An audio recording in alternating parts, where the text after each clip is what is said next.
सोनपुर में उस रात ठंड ने सचमुच डेरा डाल लिया। हवा अब सिर्फ बह नहीं रही थी, वो काट रही थी। कच्चे घरों की दरारों से सिसकारी भरती हुई ठंड अंदर घुस आई थी। अलाव की आग बार बार बुझने को हो जाती, जैसे उसे भी ठंड लग रही हो। मंगरू की खांसी आधी रात को धनिया की नींद टूटी। ख, ख। मंगरू की छाती से अजीब सी आवाज निकल रही थी। उसने बच्चे के माथे पर हाथ रखा, जल रहा था। रामधनी, उसकी आवाज कांप रही थी। रामधनी उठ बैठा। मंगरू को देखा तो दिल बैठ गया। फिर से बुखार उसके मुंह से निकला। पिछली ठंड की यादें दिमाग में बिजली बनकर कड़क गईं। 3 हफ्ते की बीमारी, उधार की दवा और महीनों तक चुकता ना हो पाने वाला कर्ज। सुबह की मजबूरी, सुबह धुंध और गहरी थी। रामधनी मंगरू को कंधे पर उठाकर गांव के वैद्य के पास ले गया। वैद्य बूढ़ा था, आंखों में अनुभव था, लेकिन दवाइयां सीमित। उसने नब्ज देखी, छाती सुनी। ठंड बैठ गई है फेफड़े में, उसने कहा। काढ़ा पिलाओ, और अगर 3 दिन में ठीक न हो तो शहर ले जाना पड़ेगा। शहर, रामधनी के लिए यह शब्द किसी पहाड़ जैसा था। स्कूल में सन्नाटा। उधर स्कूल में आज बच्चों की संख्या आधी रह गई थी। कई घरों में कोई न कोई बीमार था। मास्टर शिवनाथ ने क्लास में देखा, कुछ बच्चे नंगे पैर, कुछ फटे स्वेटर में। उन्होंने किताब बंद कर दी। आज पढ़ाई कम, बात ज्यादा होगी, उन्होंने कहा। उन्होंने बच्चों को ठंड से बचने के तरीके बताए। धूप में बैठना, गीले कपड़े न पहनना, एक दूसरे की मदद करना। एक बच्चा बोला, मास्टर जी, ठंड गरीबों को ही क्यों लगती है? सवाल छोटा था, लेकिन जवाब बहुत बड़ा। मास्टर चुप रह गए। धनिया की चिंता घर में धनिया ने मंगरू को सीने से लगा रखा था। सीता बार बार पूछ रही थी, भैया ठीक हो जाएगा ना? धनिया हर बार हां कहती, लेकिन उसकी आंखें झूठ बोलने से डर रही थीं।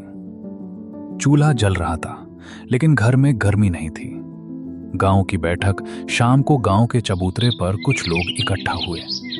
बात ठंड की थी, बीमारी की थी और मदद की भी। किसी ने कहा सरकार को चिट्ठी लिखनी चाहिए।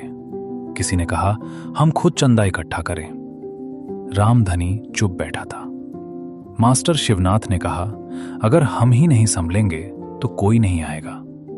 ये पहली बार था जब ठंड के बीच थोड़ी सी गर्मी लोगों के दिलों में उतरी। रात का फैसला, रात को मंगरू की हालत बिगड़ गई। सांस तेज, खांसी गहरी। रामधनी ने फैसला कर लिया, सुबह होते ही शहर ले चलेंगे, उसने कहा। धनिया की आंखों में आंसू थे, लेकिन उसने सिर हिला दिया। ठंड से लड़ना अब जरूरी था। धुंध के पार उम्मीद। सुबह होने से पहले रामधनी ने बैलगाड़ी तैयार की। धुंध इतनी घनी थी कि रास्ता दिख नहीं रहा था, लेकिन वो चला। हर झटके पर मंगरू करहाता और रामधनी का दिल और कसता। उसे नहीं पता था शहर में क्या होगा, इलाज मिलेगा या नहीं, पैसा पूरा पड़ेगा या नहीं, लेकिन उसे ये पता था अगर वो रुका तो ठंड जीत जाएगी, और वो ठंड को जीतने नहीं देना चाहता था। पूरी सर्दी को पिघलते देखा। एक नई सुबह डॉक्टर ने कहा, खतरे से बाहर है। धनिया ने भगवान को धन्यवाद दिया। ठंड अभी खत्म नहीं हुई थी, लेकिन उम्मीद अब जिंदा थी। रामधनी ने खिड़की से बाहर देखा।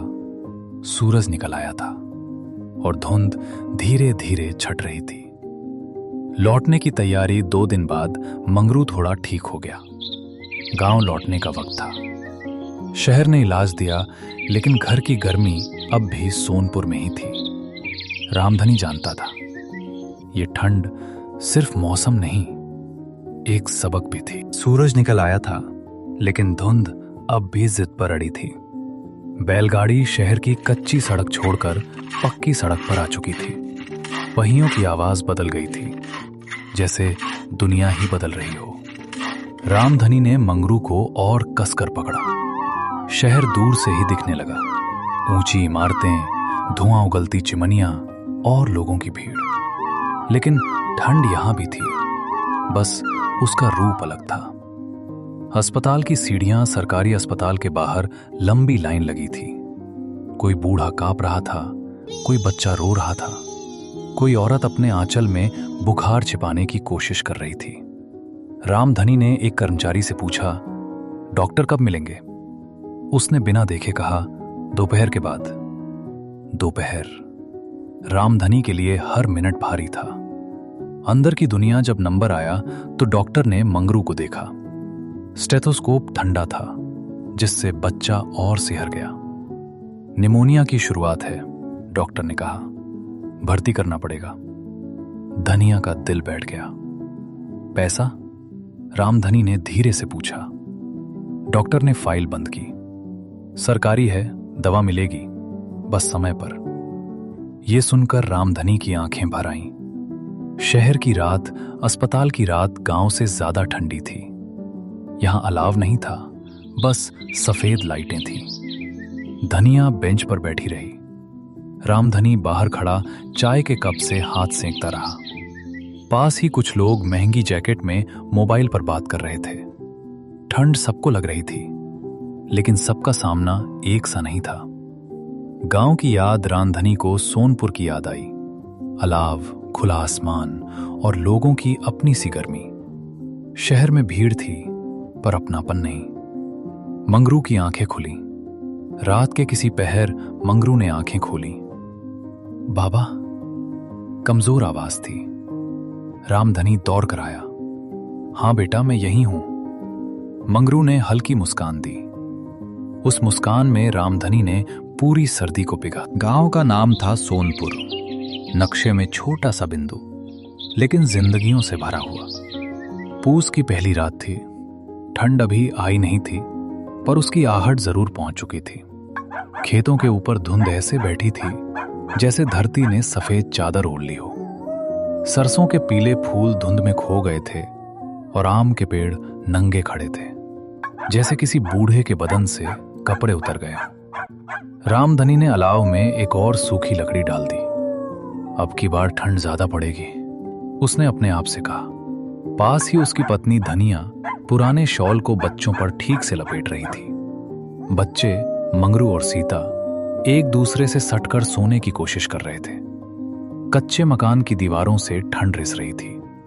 धनिया बोली, पिछले साल जैसी ना हो बस, याद है ना?